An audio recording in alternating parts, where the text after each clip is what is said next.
Harley Davidson coffee, huh? I still need to get some of those exogenous ketones for that Dr. Manhattan protocol. I really want to do that. You want to turn blue? Yeah, I want to turn blue. I have some ketones in my office. You can try them out. They, as Joe Rogan says, they taste like Godzilla's dick. Would those work the same way?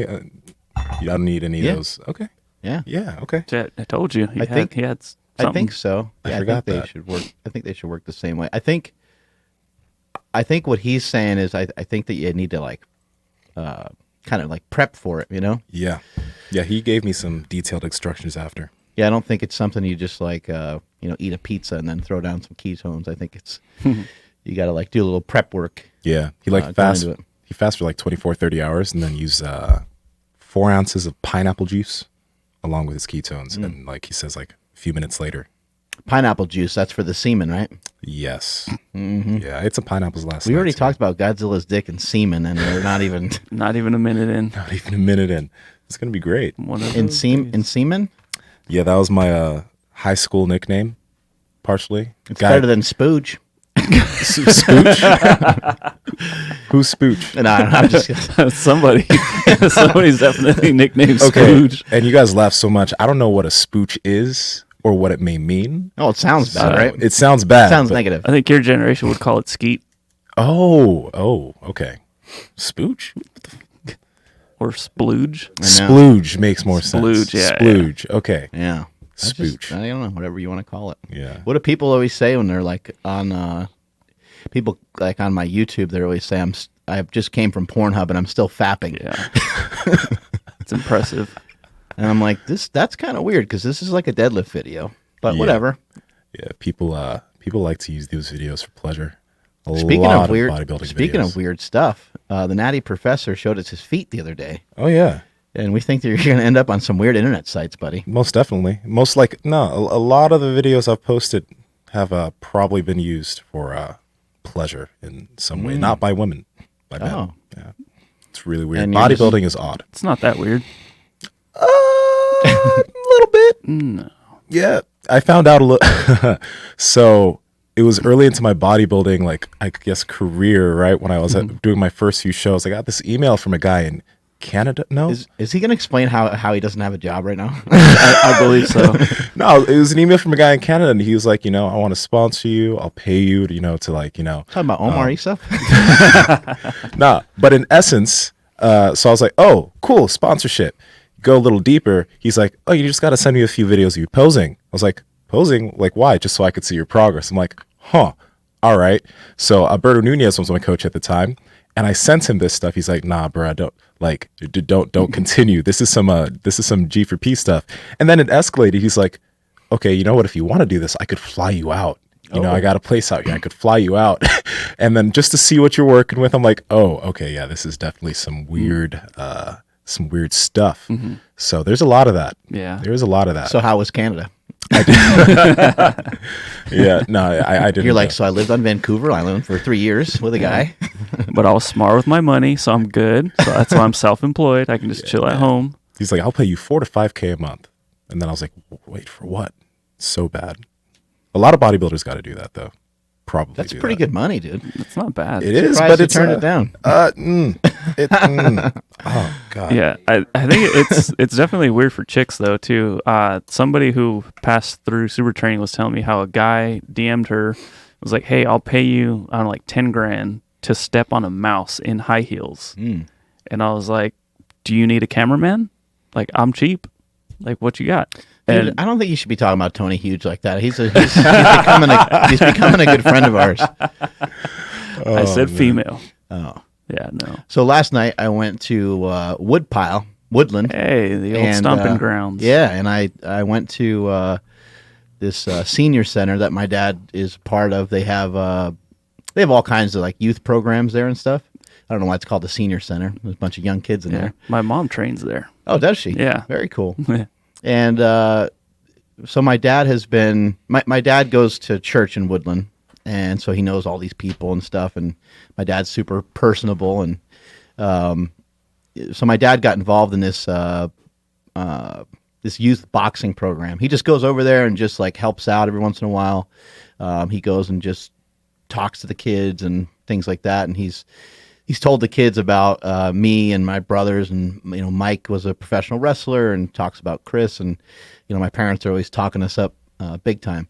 But yesterday I had an opportunity to go over there and just basically give a talk. They had an awards ceremony, and it was really cool. They got kids from the age of 5 all the way to about 19 in there boxing every day, and just like a lot of energy. Like, so there was, while this award ceremony was going on, there's like 100 people in this room, and then where the boxing gym is, and they have an outdoor boxing gym as well, there's another like 50 or 60 kids just wailing on heavy bags and speed bags, and just really cool to be part of something like that. And then listening to the other speakers was an honor for me. It was really cool we got to listen to some police officers and some just these people that are they're selfless. They go in there and they devote their time. I really admire that. It's easy to throw money at things. For some people, it's easy to throw money at things. But man, it's what a huge blessing it is to have people devote their time, because a lot of these kids, they just don't have a great upbringing. So it was cool to go and talk there, and then also. In addition to that, my mom and dad were there, and then my mom and dad brought my son. And my son, he didn't say much about it, but I can tell that he was impacted by it, which was really cool, because he was like, "You get nervous doing that?" And I was like, "Yeah, I get very nervous doing that." But I'm getting more used to it, and just getting that experience and getting up there in front of people and talking. Is always, I usually have like a little bit of an agenda, but I don't ever really write anything down. I just get up there and just try to talk from the heart. The hard part of it is to figure out who the hell you're talking to. That's the hardest part. Is these are basically like teenage kids, so they're not going to be impressed with too much. And so I just tried to keep it very, very basic, and made a couple jokes about Woodland and how I started Slingshot in Woodland, and talked about some of the inspiration behind that, and how imagination is a really important thing to have. And then basically said I made enough money to get the hell out of here and move to Davis. And I got that got some good heat from the crowd, but it was a lot of fun. Yeah, really cool. Yeah, as Davis is the rival. That's right. They're cleaner, better version of Woodland. Yeah, and they got chicks too because of the college. At least that's what we thought in high school. They have any programs like that with jiu-jitsu? programs like. They have anything like that with like inner city kids and things like that, or is jiu-jitsu expensive? First of all, okay. Well, I mean, it can be. I think it can be. Like if you look at a gym membership, that can range between like $20 and $45 a month or something. Oh, that ain't too bad. But my jiu-jitsu school, not a gym. I mean, like a commercial regular gym membership. Yeah. But like jiu-jitsu schools can range anywhere between $100 to $150 a month, depending on like how much you want to roll. Right. My school specifically is between like 120 and 140. 140 Right. for like unlimited, 120 for I think 2 or 3 days. So for You're a lot of constant instruction though. you get constant instruction. You're always in like a class, basically, right? Exactly, yeah. And like, I mean, the cool thing about my jiu-jitsu school is that Casio, he has a gym in the back. So he has a squat rack, bench press. He has like a bunch of dumbbells and stuff. So if somebody wanted to also get a workout in, they could use that gym as their gym. So, I mean, I would say that like for most people, jiu-jitsu would be on the more expensive side. Like it's not cheap by any means, but Right. if you really enjoy it, then I think it's it's something you can invest in. Right. It's definitely worth it to be able to push your body that way. And I think there's the things that you can learn through that physicality. And then on top of that, it's, most sports are most sports are like these little, individual battles, right? Like in football, there's like an individual battle between the tackle and the defensive end. There's an individual battle between the quarterback and the linebacker. There's these individual, the cornerback and the wide receiver. But when you wrestle or you box or you do something like jiu-jitsu, that's the main focus. It's just one-on-one. It's one person versus another. Yeah. And ultimately what you end up really wrestling with is yourself, which is kind of I think, kind of where this principle of body, mind, spirit comes from. is that if you just go in there and grit your teeth and start throwing bombs, maybe that's not the best way to go about doing it. Maybe, maybe trying to figure out a different way to, slay the dragon, so to speak. It might be better to have technique and to adhere to some of the stuff that you learn. Oh, most definitely. And what I find really interesting about that, just like, when you have certain people that approach lifting in a certain way, we were talking about this with Jim Brown. Some people approach lifting really well when they approach it with a bit of aggression, and it works for them over long periods of time. They don't need to change that. Some people I see approach jiu-jitsu with the same level of potential aggression. There are some top level competitors that way. But a lot of the other top level competitors, you could see their faces completely stoic. They never look like they're out of control. They never look like they're flustered. Like Roger Gracie, he's apparently he's won, 8, 9, maybe 10 different world championships. Extremely stoic in the way he approaches his jiu-jitsu. When you see him rolling with people, it's almost like he has no emotion, and he just tries to have as much control as possible. So I find it just really interesting trying to figure out what works best for you. I think that also comes down to your personality too, but figuring out what works best for you in terms of the way you approach that, whether it's lifting or the martial art, and then actually learning how to develop that. Because even when I started jiu-jitsu, there's a little bit more. Yeah, I pay attention to so much of his stuff.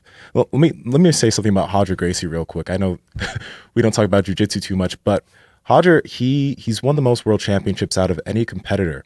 But the thing that makes him so amazing is that the way he does it to people. He uses the most basic jiu-jitsu concepts, the things you learn in your first year of jiu-jitsu. He uses that on the top level competitors. He'll mount and then he'll do a cross collar choke. He'll do the most simple things, and it just shows how even the simplest concepts can work against the highest level competitors. He doesn't do anything fancy, but because of just his perfection of the easiest things, he's managed to be the greatest gi jiu-jitsu competitor of all time. So yeah, figuring out what works for you in terms of how you attack that, whether it's being calmer, whether it's attacking with aggression, it's a very interesting thing, and you got to have a teacher that allows you to figure that out for yourself. Because I feel like if you have an instructor that wants everybody to roll like him, maybe with aggression or something else, then he'll try to have all of his students emulate him, which usually doesn't work well. This is why it's so important to stay in your own lane, So these other people, some of the footage that we're watching right now is pretty damn aggressive, and it's obviously very, very high level. But the way that, how do you say his name? Is it? Roger. So it's spelled Roger, but right. It's Roger Gracie. Yeah. So the way that Roger Gracie is going about it, he occasionally he's got to use a little muscle. He's got to have these little sprints in there where he goes after something aggressively, but he certainly doesn't look like his opponent. His opponent is overreaching. He doesn't have the skill set. He just doesn't have it. And so when you're lifting and just in life in general, it's really important that you're not, you got to be really careful. You're not overreaching. You got to figure out ways of staying in your own lane and, using pre-workout and cranking up some music and those things. We love to do that stuff. But at the same time, it might be a good idea for some of the guys and girls listening just to try lifting with a little less emotion. And try having it maybe come from within a little bit more. And you could try this with the lighter weights at first, and just see how you respond to it. See if you can get connected to the weight. See if you can get connected to actually what you're doing, and that's going to be the best way to actually learn how to squat, bench, or deadlift. Is to be connected to the bar and be connected to what it is you're doing. To go out of your mind. I think sometimes that's fine. I think it's okay. I think it's okay to get a little Looney Tune with the weights. Sometimes you're just trying to convince yourself that things are going to be okay when really deep down you know that they might not be. But that can be fun, and it's fun for me. I like to slap the chalk bowl, and I like to get fired up, and it's just a thing that I've adopted. But when you see me training, I don't do it every set. It's not all the time. I'm not going absolutely bonkers on every set. And so, just I would say give it a try. Try to lift with a little less emotion and try to hone in and focus on what you're doing. Yeah, you definitely obviously when you got to pull it out. you know when you got to use it. So it's just, Yeah. I like he said pull it out because Yeah. to whip it out you got to have something substantial. To pull it out is kind of different, or just take it out. That's Just a different slight too. arch. Yeah, and whipping it done. out. It's like you might slap somebody upside their head with it, right? yeah. How long? How long did it take you guys to realize that you could, like, you had that aggression in your back of your pocket, or like, because with me, I'm not either or. Like, I haven't found my groove of like what I actually should do to get fired up, or if I stay calm. Like, I know all I do is I visualize the lift itself, but I don't have like a like a go-to. Like, I'm not slapping the chalk bowl. I'm not doing anything like that. I know it came from experience, but like, Yeah. Well, Nsima, you mentioned a couple times that you tried to get fired up a few times. It just didn't feel right. Yeah, no, I would just try to think of things that would potentially make me angry. Like that's literally what I did. I would think about ripping the bar off the ground, and then I'd think of some things that would like bring about some emotion. But it wasn't very comfortable. Yeah. I mean, and it's not like it always has to be comfortable. That's not what I'm saying. But it wasn't like I mentioned, it wasn't something natural for me. I don't get angry often, like just on a daily basis. It's very difficult for me to actually get super angry. So having to bring that about artificially was very difficult for me. So that's when I switched, and I just started trying to think about nothing, or just think about, like, before I'd visualize myself lifting the weight super controlled and with all of my cues, and then before I get to the bar, I'd just try to think of nothing and execute like that. That was all I do. And that worked, and that continues to work. Have you ever thought like in the past when you were using like anger, have you ever gone through a process of thinking like, no one thinks I can actually do this? You ever kind of go there, or not really? No, it's never That might be something good for you. I was gonna say, actually, I'm not supposed to be. I I'm not have supposed to used be. that. I'm not supposed to be able to do this. Right. Even though we're certainly not thinking that of you, but it's like kind of your own like mantra, you know? Yeah. As you said that, I that has run through my mind before. Like a Smokey, lot. like he can always use that he's short and ugly, right? To like get out, you know. He's always been the underdog. Everybody's always counted him out. Yeah. It's not He true. looks like a garden gnome. Still count him out. Yeah. His pre-lift routine's probably the best one in the gym, though. Everyone He's tries. got a lot of whoosh guys in Everyone, Yeah. everyone jokes around. They try to like mock it, but it's pretty solid. I will say that the lifts themselves, who knows? But there. They're you know, sketch. yeah, I wonder what Smokey thinks about, actually, because that lift routine is spot on every single time. I'm really curious what he thinks about. I want to know after. Pick his brain. and his beard. And his beard. You'll find something in there. Yeah, from Black Bear. Coins. Oh yeah, Black Bear Diner. We got some new Gangsta sleeves coming out.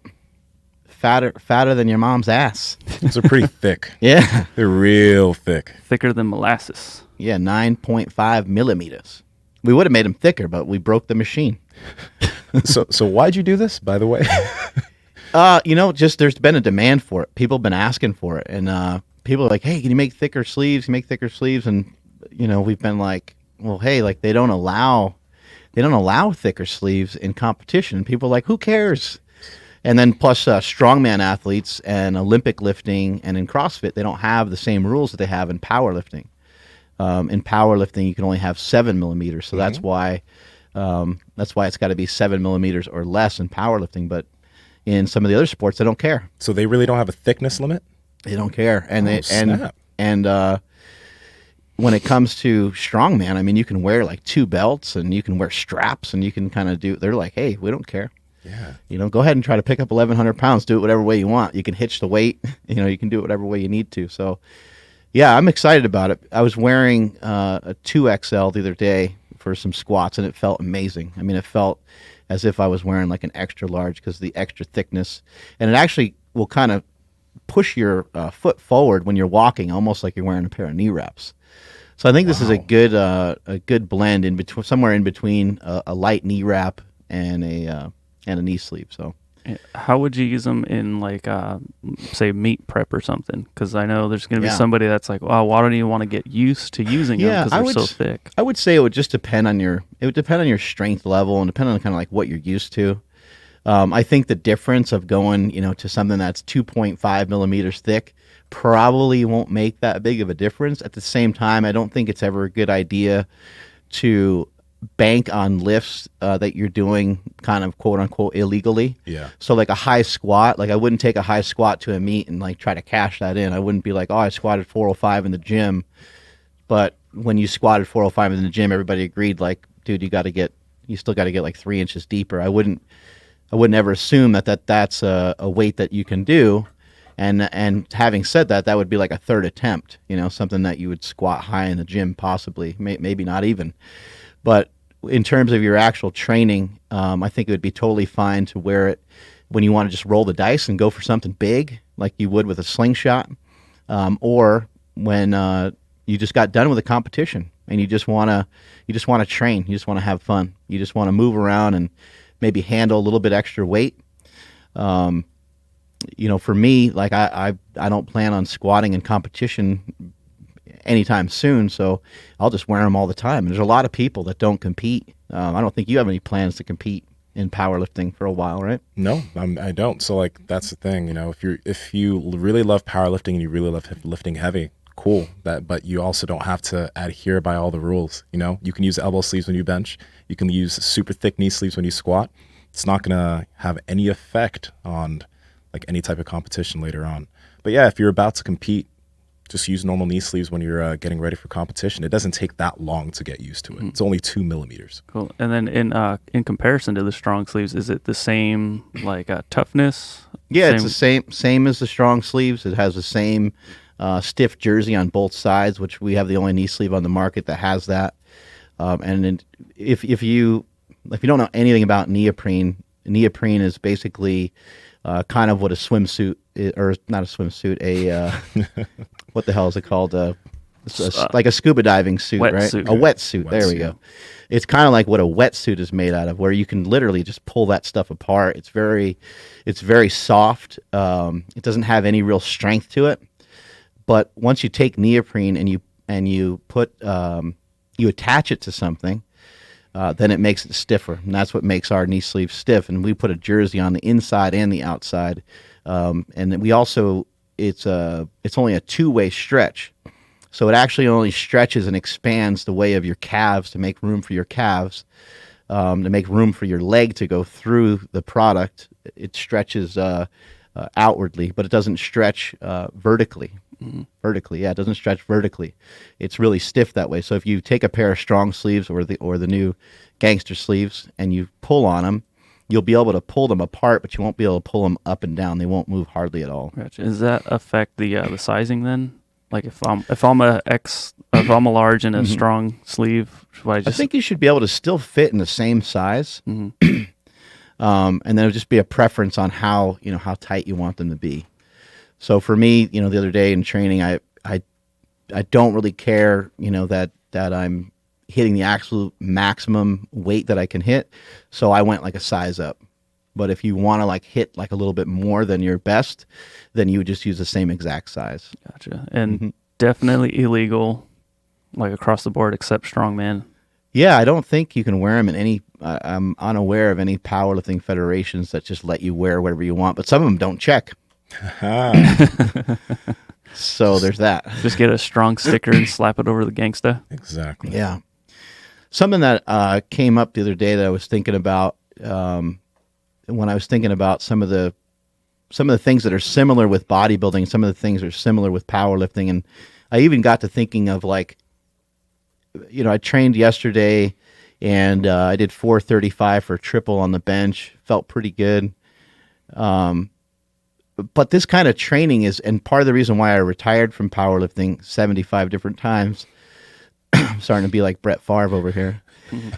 Part of the reason why I retired from the sport is like, I hate it. I hate parts of it. Like I hate the training for it because I like to just work out. Like I'm passionate about like just working out. And I love coming into the gym and I love just having the worst case of ADHD that anybody's ever seen and be like, oh, look, Nsima's doing rows. I'm going to go over there. Oh, Smokey's doing dumbbell bench. I'm going to go over there. I love just kind of like almost hopping in with whoever's doing these different movements and just piling it on and kicking the crap out of myself, with 5 exercises or so. But when you're training for a competition, it's very specific, and you have to like fast or starve yourself away from some of the things that you might want to do in place of the things that can actually align with whatever the goal is. So for me, my goal is to bench 500 pounds at 220. And in order for me to do that, I can't haphazardly superset cable crossovers and push-ups because that probably doesn't align with my goal. That might make me too sore for too many days, and then right now I'm benching multiple times a week. Mm-hmm. So it doesn't really make any sense to do stuff like that. Where this relates to bodybuilding and relates to just about anything in life, but where it relates to bodybuilding specifically is you have to fast and starve yourself away from, maybe just doing whatever heavy lift you want to do or doing whatever you want to do in the gym to, show your strength. In terms of bodybuilding, your biggest mistake, the thing that you can do to not align yourself with your goals, to knock you off track, would be basically to overeat. Yeah. Or to eat too many of a particular macro that you're not supposed to eat. Maybe you ate too much fat, or maybe you ate too much carbs, or maybe a combination thereof. And so in both cases, if you're preparing for something, prepping for something, whether it be a photo shoot, bodybuilding show, or a powerlifting meet, in order to get what you want, you got to really pump the brakes on your desires, which sucks. And it's part of the reason why it makes it so difficult and so hard. If you're just trying to like lose 10 pounds, and you're like 50 pounds overweight, then you probably take 3 things and align them with that goal, and you're probably good. Like, I'm going to start walking 3 times a day, and I'm going to use some intermittent fasting, and I'm going to make sure that I get a good amount of protein in every day. Done. Yeah. You'll probably drop 10 pounds very easily. But if you want to be a Brazilian Jiu-Jitsu black belt, if you want to win a world championship in jiu-jitsu, if you want to set a world record in powerlifting, if you want to get on stage in a bodybuilding show and come in first place or become pro, well, now you got to like stack everything you have. You got to align everything that you got. And that might pull away from all the other things that you do in your life. Almost definitely. And also, I think one of the big factors here is that's if one of those things is like, if powerlifting is your, not just, something you like to do in the gym and you like to get stronger, but it's also your athletic focus, right? Like you compete a lot in powerlifting or you compete a lot in bodybuilding. That's when like specificity really matters, or that's when it's really going to play a role. Because I mean, right now, for example, I just like getting stronger. I just like training to be strong and get stronger. So I don't have to have that much specificity, and I can give myself as much time as I want. But if you're a competing powerlifter and you're doing 2 or 3 competitions every single year, right? You're really going to have to back off on a lot of other things you may want to do in the gym because you want to get good or great at this one thing. And that's something that I think it's a hard pill to swallow for a lot of people. Like if you want to be really, really good at bodybuilding, then, you're going to have your off season where you can put on and bulk and gain. But then when you're cutting and getting ready for show, you have to get away from all of those things that you typically enjoy just so you can get really lean, and not just lean, like, 12%. You want to get to single digit body fat. It's an insane amount of sacrifice and pulling away, like even from the way you like to train, because even your training has to back off, right? So there's a lot of backing off from those things that you'd really like to do and enjoy just to get to that next level. Right now, you probably enjoy lifting more than you enjoy jiu-jitsu. Enjoy lifting more than I enjoy jiu-jitsu? Just because you have a little bit more freedom in here? Oh, okay, yeah. No, I get what you're saying. I mean, no. Obviously you love both, Mm-hmm. and jiu-jitsu's new-ish, I guess, but yeah, there's, a real dedication going on towards that. So you have your ups and your downs, and some days are probably pretty damn frustrating, right? Yeah. No, I really enjoy, like, I've always enjoyed lifting. I don't think there's ever been a time that I haven't enjoyed it, but I do like the freedom that I have in the gym now. There's not a day where like, okay, well, I have to absolutely do this because this is going to get me ready to pull this number, to squat this number. I can go in and do, like, I can progress in the way I want to. I can do movements that I haven't done in a while because, like, I just can, and it's not going to impede my progress. But jiu-jitsu, like, the reason why I like it so much is because there's so much variability every single day. Like I get to spar with a bunch of different types of people. I get to practice new things. It's always evolving, and like lifting can too. It's just like you do have certain things that you have to do all the time to be able to progress. So I do like the freedom though. I'd say that. I like also like the funny thing is like, you know, when I was doing bodybuilding, I had like my program and I'd have these set things that I do and get out of the gym. I like how I just do different things. I still have movements that I do every single week, but I like to be able to vary it up and do different things every single week somewhat.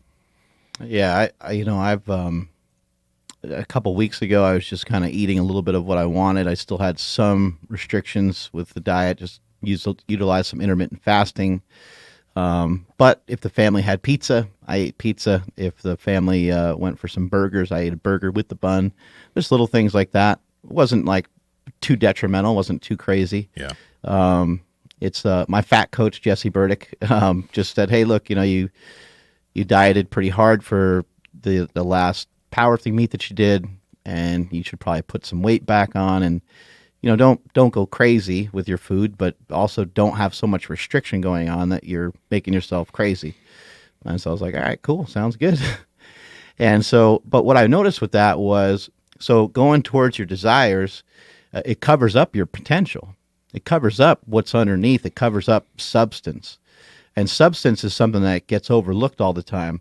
You can't see the stars without it being dark, right? You can't see the stars without space. You can't see a beautiful painting without the canvas that it's on. You need substance. You need to have something that's substantial that lies underneath. And the things that we have underneath all actually look very similar. They all actually look the same. You look at an anatomy chart and you look at how muscular that frame looks when you're seeing the skeletal muscle of a human being. You're seeing all the little striations, all the little fibers and all these things. Well, you kind of see the same thing on a bodybuilder that starved himself away from a lot of the desires that your average person falls victim to every day.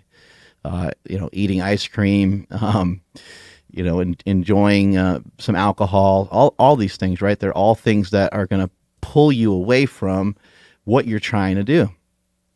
The thing that gets to be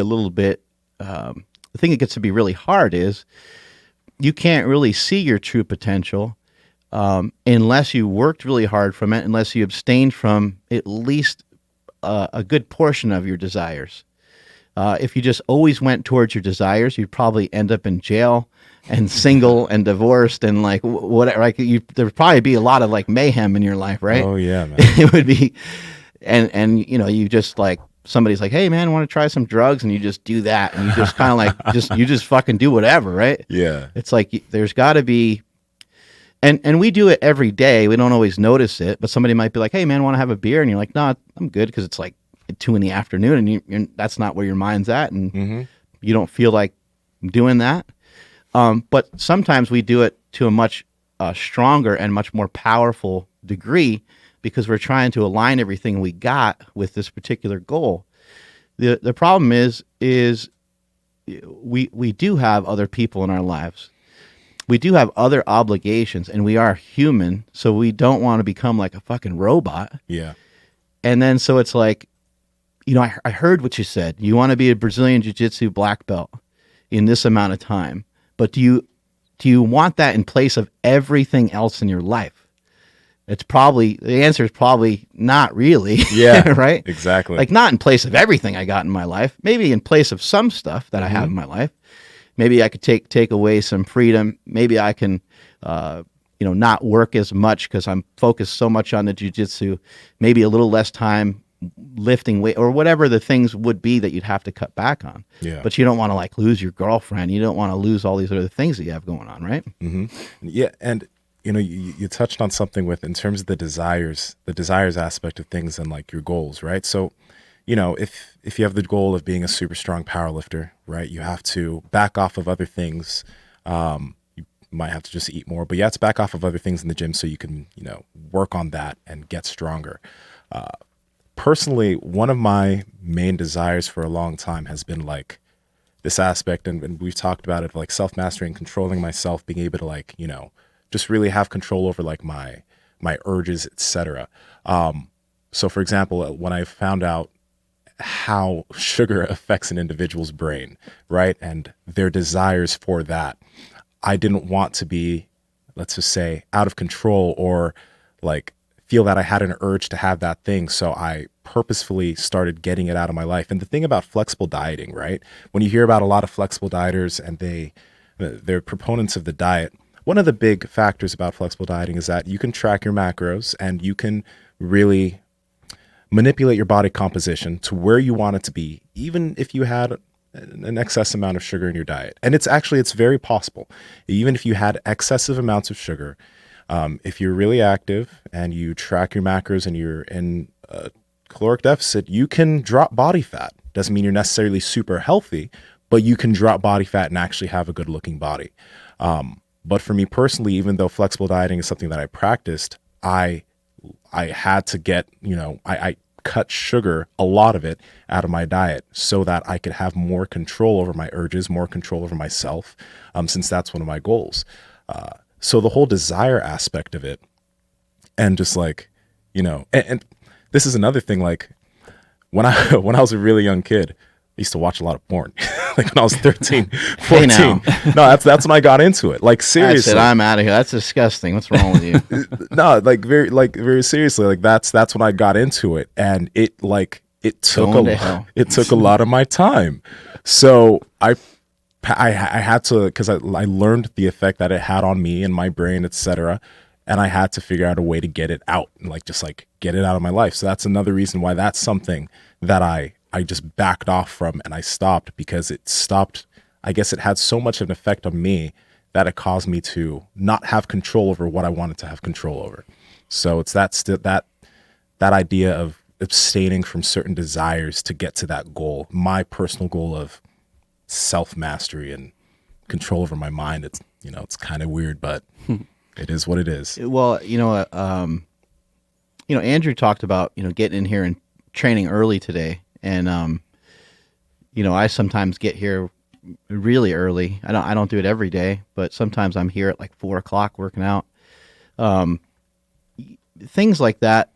When you make something so oddly difficult, so overwhelmingly hard, yeah, for some reason it's actually easier to lean into that than it is to do something that's a little bit easier. And I don't know why, but it's like your ears kind of perk up. You're like, that's okay. That's like a challenge. Mm-hmm. Getting here and lifting at 2:00 is not really a challenge. Anyone can do that, right? It's kind of a challenge, because then you can make up tons of excuses why you can't work out now.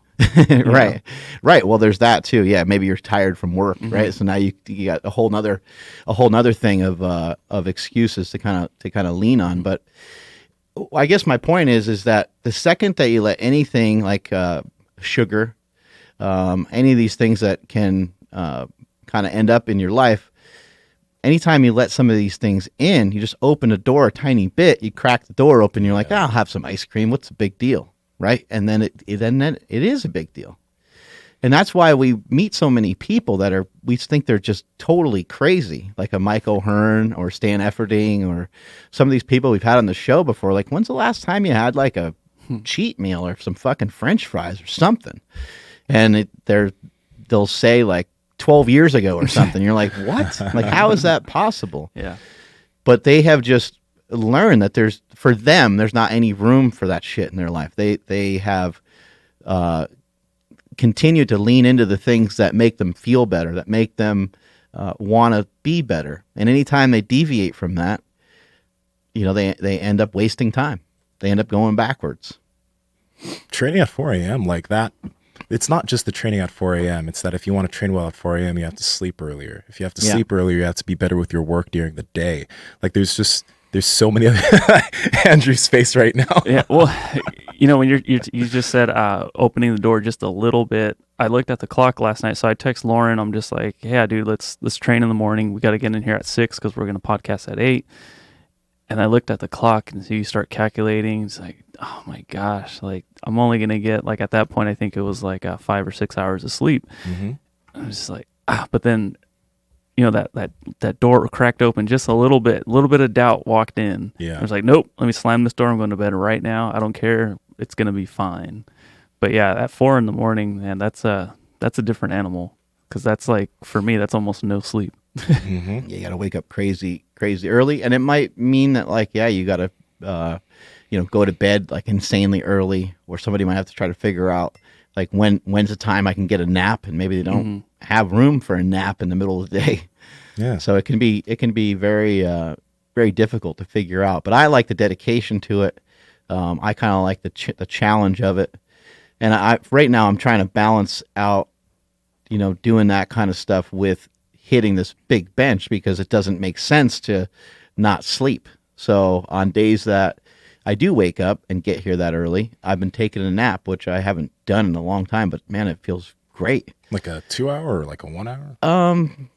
It's usually just like whatever I can get. Gotcha. I've heard some different stuff about, they say if you sleep too long, it can make you more tired. I'm just trying to like get in what I can get. Yeah. I think I would say like sometimes it ranges from 20 minutes to maybe like close to an hour, 20 to 45 minutes. Yeah. I think it's hard for me to really stay asleep anyway, but that little 20-minute power nap feels pretty damn good. I know that. Yeah, I think Matthew Walker recommends like before that first dip into REM sleep, or 90 minutes in is the like optimal times. Yeah, I ended up waking up to this morning at like 12:45. I jumped out of bed ready to go. Stephanie was like, "What's wrong?" I was like, "I got to get up to go to the gym." I looked over at the clock and it was barely 12:45. I'm like, "Oh, going back to bed." I do find it crazy though. Like you were mentioning the other day, how like when you were younger and you were bigger, like I know like your 30, like early 30s or late 20s, you only got like 3 hours of sleep a night. Oh yeah. That scares the hell out. That scared the hell out of me when I heard that. I'm like, how? Because I would have never. I don't know how I would function. Like even in my worst times when I like was just really irresponsible with sleep, I still maybe got 5 hours, but 3 hours. Yeah, it was bad. I don't know how you did it, man. It was rough. I would fall asleep here and there randomly, just if I like sat down, like a typical dad, I'd just pass out. But like, the weird thing is like, yeah, I was, building super training and slingshot and had 2 kids. So I don't know, I don't know how I made it through some of that, some of those times. But I survived it, I guess. I think, I may have gotten some like makeup sleep here and there, like maybe on the weekends I might have slept in a little bit later or something like that. But I mean, I went to bed pretty late, and then I still would wake up kind of early, not as early as I do now.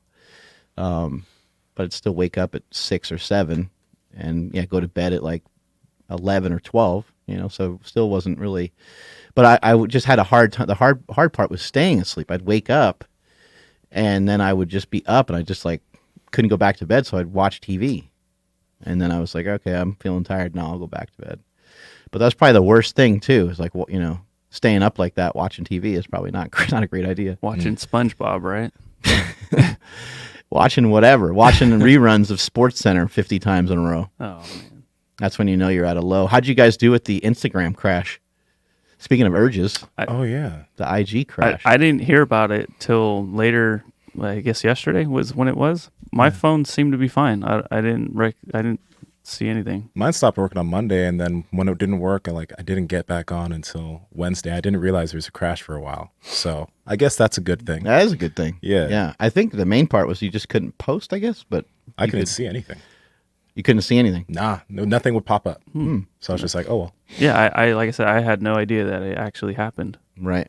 So I know a lot of people were dying. So I sent a message to Michael Hearn about him and how he's just had a baby and stuff like that. And the baby, by the way, this thing is eating like every 10 minutes. And Mona's getting nervous. She's like, I don't know what's going on with this guy. He's already like 12 pounds. He's a little monster, or 11 pounds or something like that. But, I told Mike, I was like, just try to take a week off of IG, and like, cause he films a lot of stuff in the gym. And I was like, it'd be good for you just to chill, just relax for a little bit. And so he was like, yeah, all right, well, I'll take the challenge. And then he probably called back maybe like an hour later. He's like, I failed. I failed. And then he called yesterday. He's like, failed. He's like, failed again. He's like, I'm not doing so good over here. It's kind of funny because like that guy's got some really, he's got some amazing dedication and consistency. And so, if he's saying it's hard, like it must be a lot. It must be a lot on other people as well. Yeah. I mean, the thing about Mike, though, is like, I don't know what his personal life is, but he puts out so much, I guess, just motivational stuff, right? And I see that a lot of the people that follow Pretty him positive stuff. Yeah. Exactly, positive. And a lot of the people that follow him are super invested in that stuff he puts out. I can't imagine how many people like are waiting for something from Mike every day, that if he goes rogue for 1 week, some of his people will be like, where are you, Mike? Yeah. I want you, Mike. Yeah. Pretty interesting that like he's so disciplined with everything, but he couldn't step away from Instagram. It's part of his routine, I guess, So It really is. It really is part of his routine. The interesting part is like he's been doing all this way before, way before social media. But it just goes to show you can get really connected to it, and we make excuses for it. And I think, that he, now that I kind of brought it up to him, I don't think he would make an excuse. He would just be like, I screwed up. But I think a lot of people will make an excuse like, oh, I'm working, or this is for work, and it's like your checkbook is your bank account's not getting hurt by you not posting. Like it's fine. I'm sure maybe you can show like a little difference in money, but like I've been to his house, like he's doing fine. I feel like the main reason, or the only reason he would really ever, or even anyone would stop using it is like, what's the real benefit of me not, right? Right. Like if you have to sacrifice something, are you sacrificing it just to sacrifice it, or are you sacrificing it because there's something better on the other side? And if you can't actually see something better being on the other side, then in the back of your head, you're like, why? Yeah. So why stop? No, that's true. If you can't see it, and that's what happens with lifting, right? Like how long does it take to see something in your biceps? Like how much lifting do you have to do to notice your shoulder or your tricep, or like you got to lift for a really long ass time. Yeah. Or just be super, super skinny when you start, and you might have a little bit of muscle popping out or something, but it might take years, it might take decades in some cases. Mm-hmm. Sometimes, some people have been lifting for, 10 years, and because they can't get the diet down ever, you can't really see much. You're like, oh, well, so it's, if you can't see it, there's really no reason to work towards it. Exactly. But my point to Mike is like, I would like to see if he can, if he can fast away from it for a few days, to see what he would like learn and feel from it. So he's giving me like updates every day. It's kind of funny, because I know he's trying. I don't know if he's had a successful day yet, but I know he's working on it. He's just in his house in a panic, just calling you every 5 minutes. Right. Help. Well, I think the hard part there is just and what I was hoping that he would see from it is just that he doesn't actually need it. So it's cool that he does it, and it's great. It's a great service that he provides to a lot of other people. And like you said, it's very motivational, and people are getting fired up from it. So that's great. There's really no downside to that. But also just for him to just know, like, it's cool if he takes a day off. Yeah. Like it's totally fine. He doesn't have to be so attached to it. It is part of the reason why we choose to work for ourselves. We don't, in this case, by being so attached to your social media, well, now you're working for everybody else, just like everybody else. But you always work for somebody, kind of no matter how you slice it. I work for the people that buy my products. That's what, so you end up ultimately working for somebody, no matter how you slice it. I'm curious actually, like on that note, has there been anything that you've like done or a habit that you've picked up plainly because you just wanted to do it, not because there would be any type of benefit for yourself or mental, physical, etc.? Have you done anything purely just because just want to do it to do it? Because I'm literally trying to think of something that I've done that I didn't have some type of end beneficial result, There's a lot of things that I didn't know what they would turn into. There's a lot of things that I didn't, that I didn't realize. Like, obviously, like lifting. I always knew that. I always knew there was results down the road. I always knew I'd get stronger, or I'd be in better shape. But I certainly didn't know it would lead to any of this other stuff. Oh, for sure. You know what I mean? So like, I refer to that sometimes like you're sacrificing for the unknown. You're sacrificing for things that you don't know that are coming. And so like I obtained a lot of this knowledge, and then now I do seminars, and people come to me to learn how to bench, squat, deadlift, stuff like that. But yeah, there was still a benefit, direct benefit to me. Of course, you're going to always probably.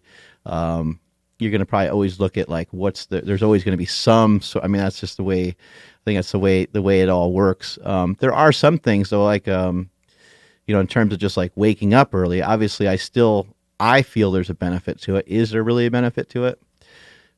I don't really know. I know that I like the discipline of it, and I think that in and of itself is kind of a thing that you're not really sure about. Like, is having this crazy amount of discipline, does it really matter? What's it going to turn into? Having more willpower, having more control over your thoughts, even just something as mild as abstaining away from porn, like things like that. What's the real, like, what's it really hurting, right? And what's it really helping? But it's a mindset that you're trying to get into, because you're like, no, I don't want my mind drifting that way. I want my mind going this way. I want to be going in that direction. This other direction, I don't want to be going in that direction. And so I think maybe to your point, maybe it's not the things that we do. Maybe it's a little bit more of the things that we don't do, that we might not totally understand how they exactly benefit us. Like, for example, some people just don't drink. They don't ever drink. They don't even have a drink. There's some people that have had issues with it in the past, but there's some people that they just won't even have like a shot. They won't have a drink at all. They're seen as so weird. But they're seen. No, it's just your decision. Yeah, no, everyone freaks out, right? Everyone loses their mind. Always the odd man out. What? You're not going to drink? Yeah. What's wrong with you? But I would say that there's not necessarily like a real benefit to that. Yeah. There's also not a real benefit to the guy saying, hey, like I'll have one, other than just like to please everybody else, I guess. Yeah. Yeah. So maybe some of the things we abstain from, maybe we don't really know exactly, like you having less sugar. We don't know if it's a guarantee that like you're going to live longer because you had less sugar. But you feel better. Oh yeah. So you try. I mean, I think that's the thing. It's like you try stuff. We got to try shit. See what feels right to us. What about like relaxing? I know you like to go to the movies. Like, how's that helping or hurting in the big picture or whatever? But you are kind of recharging, right? So, is it like dangerous to get into the habit of excusing things? Like excusing things? Yeah. Like, so I've been trying to watch more of the Sacramento Kings.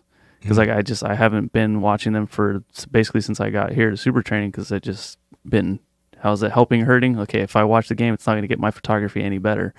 So now I'm like, I got to get reconnected, and I was like, well, this is a little bit of downtime, so I'm just going to chill out, not think about work, and I'm going to enjoy the game. Yeah. And then as soon as the game's over, I'm like, man, I kind of wasted a little bit of time there. I should have got better at doing something else. I think doing the things that you like to do can inspire inspiration in a lot of ways. So I think that, while you shouldn't always be working, you should be like, chilling here and there. I think that even just by watching the Kings, because it's something you like to do, could make you happier, can make you more excited about stuff in general. And even just abstaining from doing the thing that you normally do, I think will yield some positive benefits as well. So just by simply not focusing in on like always trying to get better and doing this like side thing will just automatically make you better, because it'll make you more hungry towards once you start getting back into work mode. Just like taking a vacation and going away for a few days, it'll kind of recharge everything. You'll feel strong. You'll feel better. Even if you just stop lifting for a couple of days, you lift more weight, right? That's why we take about a week off for a competition. So I think that a lot of that makes sense. But I do think the things that you like to do, I think, should be earned, and they should. So you should kick your own ass a lot. Like you should work hard, but also you should be like, this is just like I just like doing this. I like going to this dessert place with my girlfriend, or I like doing this. So I'm just gonna fucking do it. I think that there's definitely a huge benefit to that, and I think that that's like an admirable thing to accept. To just say like this, I like drinking every Thursday night when there's football on or something, whatever your thing is. I think that's a great thing to actually recognize. Yeah, as long as it's earned, I think that's the main takeaway, though. You're not yeah. you're not sitting around watching Kings clips and games all day long. Like you're still super, productive. Yeah. You're using that time to probably that's helping you to be able to get back and focus. That's actually a total benefit for you. But if you were working all the time, you'd burn out, bro. Mm-hmm. And then you might take a whole day away just because you didn't give yourself any time away from it. Yeah. So season tickets next season. Let's go, guys. There we go. Do you guys make yourselves do stuff when you don't want to do it? Oh yeah. I mean for me, that's all the time. Like every day certain days I go to jiu-jitsu and like I'm really freaking tired. I think that's actually even though I do like jiu-jitsu, on those days that I'm really dead, which is a lot of the days of the week, but I still go, it just helps me to realize that I can do this with a lot of other stuff. If I have to do work or etc., like I made myself already go do this, which is difficult, so I can make myself do this other thing, which is going to also be difficult. So that goes back into the adherence to nutrition and adherence in the gym, and saying like, I'm going to the gym, I'm doing these 4 exercises, and instead of doing the 3 exercises, you did all 4 of them. It bleeds into everything else, right? Mm-hmm. For me, it's the really small, like meticulous things, like getting your clothes ready for the next day. It's a small thing, so I'm like, it's going to take me 5 seconds in the morning. I'll just do it then. Mm-hmm. And then, of course, you guys know it's like, okay, that 5 seconds turns into 5 minutes, and then you're like, oh my gosh, now I'm even further behind. Yeah. So it's doing small little annoying things like that more now. That's been a pretty big deal for me. And then obviously, waking up early on Fridays has been it's been quite the chore. But it's because I normally wouldn't want to be waking up this early any day really, but to come in and train before work, it's definitely something that I wouldn't want to be doing all the time. It's kind of a great thing to like, on a Sunday, you wake up at like 5 and you train at like 6 a.m. Mm-hmm. But it's like your discipline in other areas has become so strong to where you're like 6 a.m. is like sleeping in. Like you start to get so used to all these things. Maybe like training 3 times a day becomes normal. Like, I went to jiu-jitsu twice and I lifted today, and I fasted. Like, it's just another normal day. Like your hardest day would take some epic effort by your average person, and your worst day is still more powerful than what most people are able to sustain or do. And I think that's what we're trying to work towards. Yeah. Mm-hmm. That's the goal, right? Yeah. The exclamation point for me would be to also be there for the family. Cause there's times where, we will come in super early and then it's like 3:00 and I'm like dozing off and I feel really guilty for doing that. So that's the next step for me is to be a savage from, 4 a.m. to whatever, 8-9 p.m. at night. Yeah, that's the next goal. For they me. Don't care anyway, bro. They don't care. They don't care about you. They're watching their shows. They're on their phone. I'm gonna pretend that they care, so that way I can, keep going. Because I think the same thing a lot of times, and I'm like, oh man, it'd be cool. I'm gonna get home and then like no one's even there, or like Jake's like playing a video game, Quinn's up in her room, and Andy's like hanging out with a friend or something. I'm like, I got nothing. I was gonna come home and like party with everybody. And nothing going on. You thought everyone's going to greet you at the front door. Oh my gosh, you're finally home. Yeah. Where have you been all day? Yeah. No, it's a total side note. It's kind of cheesy. Like when I started doing the jiu-jitsu and lifting stuff on the same day, there would be certain days that I'd wake up, right? And like one of my mantras was adaptation is inevitable from a Kendrick song. Is it DNA? Did you listen to much Kendrick or no? Come on, man. Yeah. Okay. So is it DNA? No, is that the song? I have no idea. Okay, well, yeah. I cannot name you one Kendrick Lamar song. How? Like you love hip hop and you don't like Kendrick? Or do you just like not listen to Kendrick? I don't like anything past I don't know. 1996. Basically, yeah. All right. Early 2000s were dope. But yeah, I guess anything past 2010, I can't get jiggy with it. I feel it. Will Smith. Showed my age, yeah. There we go. But yeah, no, I'd wake up every morning and my mantra would be adaptation is inevitable. Adaptation is inevitable because that shit was difficult. So meaning just like you'll just get used to it. I'll get used to it. But I would say that to myself literally. It'd be the first 3 words I had to tell myself every single morning until I got used to it. I haven't said that in a while, but I just remembered it because it's been a long time. So it's just I had to get myself that idea. What works now? What works now? I'm used to it though. It just happens. Like that's the thing. Like it's like you were mentioning, like you do something so much to a point, like you getting up at 4 a.m. every single morning. It's kind of odd for you not to get up at 4 a.m. Right. If you wake up at 6, like, oh shit, well, this is late. You know what I mean? But you got used to it. You adapted to it. It's part of your life. So that's why I was telling myself that, because I was like, this is some hard shit. I don't know if I can get used to it, but I was just like, it's inevitable. If I just keep doing it, I'm gonna get used to it. I'm gonna get better at it.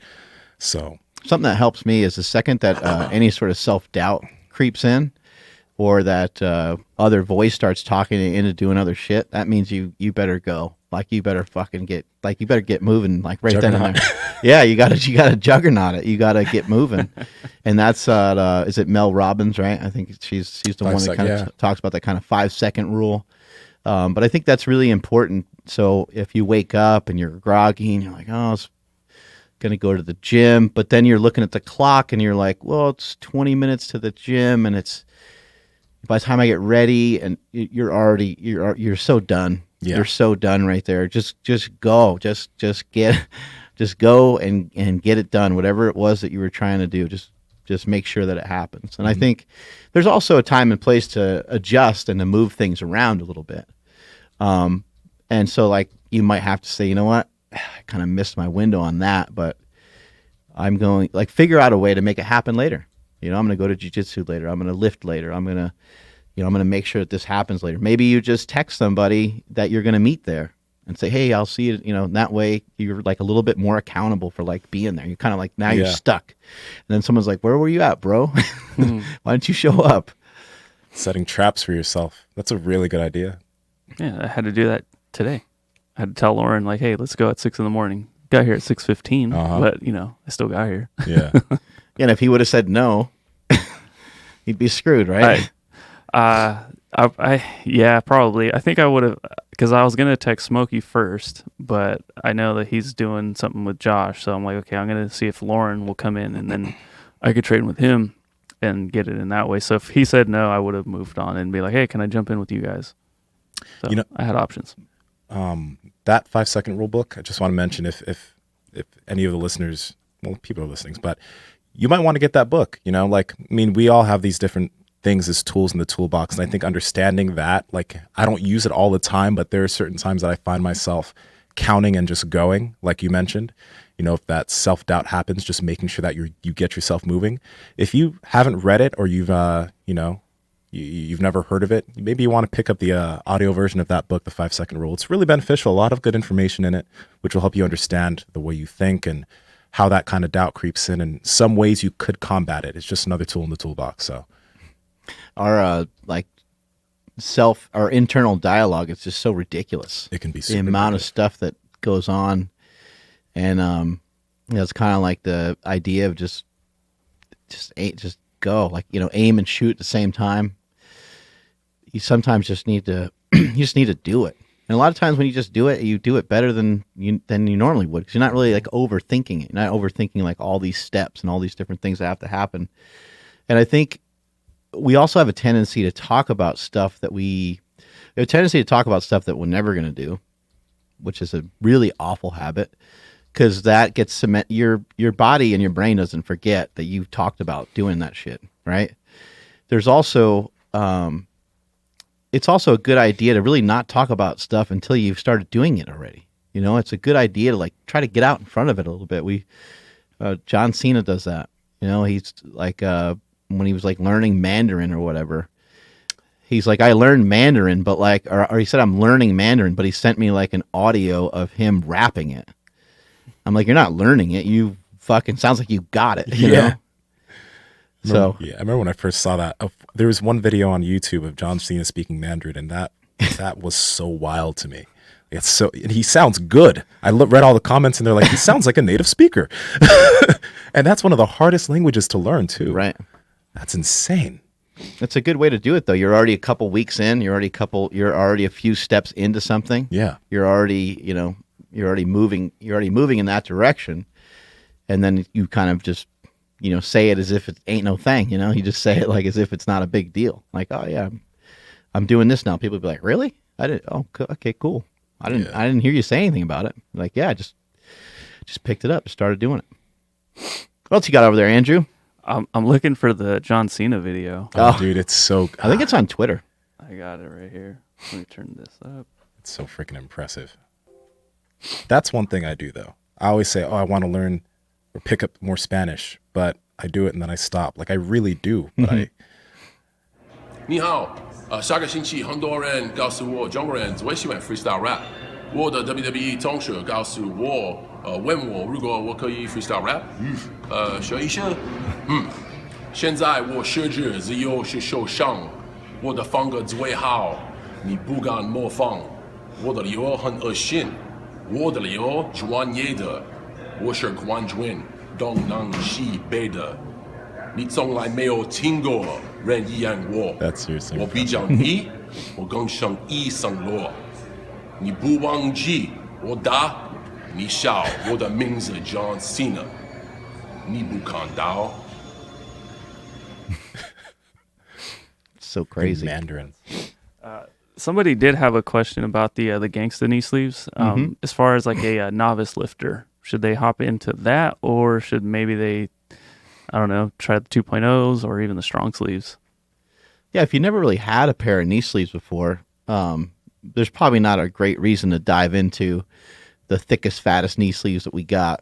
But if you also have some knee pain, you got some problems, then it might not be a bad option. But I would say just start with the strong knee sleeves. Would probably be a good place to start, especially if you're trying to use them specifically for squats. We have a sport knee sleeve too, which is more, it's got more like mobility to it. It's more for like lunges and other exercises. But I'd say the strong sleeve would be a good place to start. And when are those coming out? So they'll be available next Thursday, the 20. What's that? 21st? 21st. My bad. Okay, because somebody else had asked that as well, so I just wanted to make sure that Thursday at 12 p.m. Pacific Standard Time. That's West Coast time. All right, that's all the time we got for today. Strength is never weakness. Weakness is never strength. Catch you guys later.